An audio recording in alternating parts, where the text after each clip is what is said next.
চাঁদপুর জেলার সদর উপজেলার বিশ্বখাল পুনঃখননের কাজ আমরা হাতে নিয়েছি। আপনারা জানেন যে মাননীয় প্রধানমন্ত্রী 16ই মে এই খাল খনন কর্মসূচির উদ্বোধন করবেন। ইতিমধ্যে আমাদের স্থানীয় সংসদ সদস্য জনাব শেখ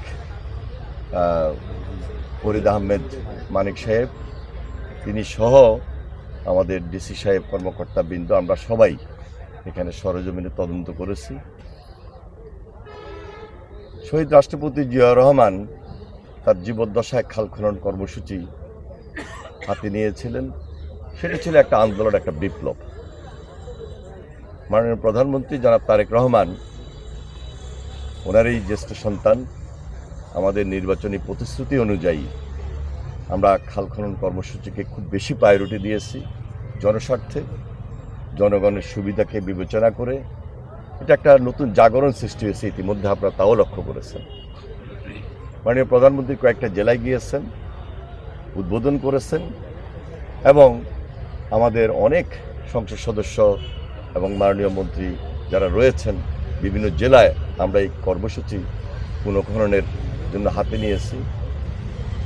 এবং এই কর্মসূচির মাধ্যমে আমাদের মেইন টার্গেট যেটা, আগামী 5 বছরে কমপক্ষে 20,000 কিলোমিটার খাল আমরা পুনঃখনন করব, যার থেকে সম্পূর্ণ সুবিধা আমরা এই দেশের জনগণের প্রয়োজনে, জনস্বার্থে আমরা গ্রহণ করব।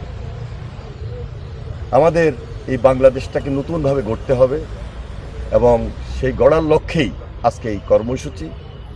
গ্রামের মানুষের সঙ্গে, সাধারণ মানুষের সঙ্গে খুব বেশি সম্পৃক্ত হওয়া যায় এই ধরনের কর্মসূচি দিয়ে।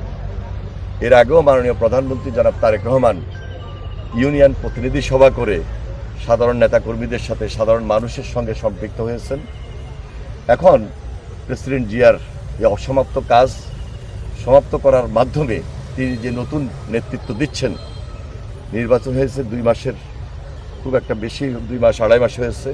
এর মধ্যেই আমরা সারা বাংলাদেশে এই জাগরণ সৃষ্টি করেছি। ওনার নেতৃত্বে খাল খনন পুনঃখনন প্রক্রিয়ার মাধ্যমে জনগণের সঙ্গে সম্পৃক্ত হয়ে দেশের উন্নয়নে, জনস্বার্থে আমরা এই কর্মসূচি হাতে নিয়েছি।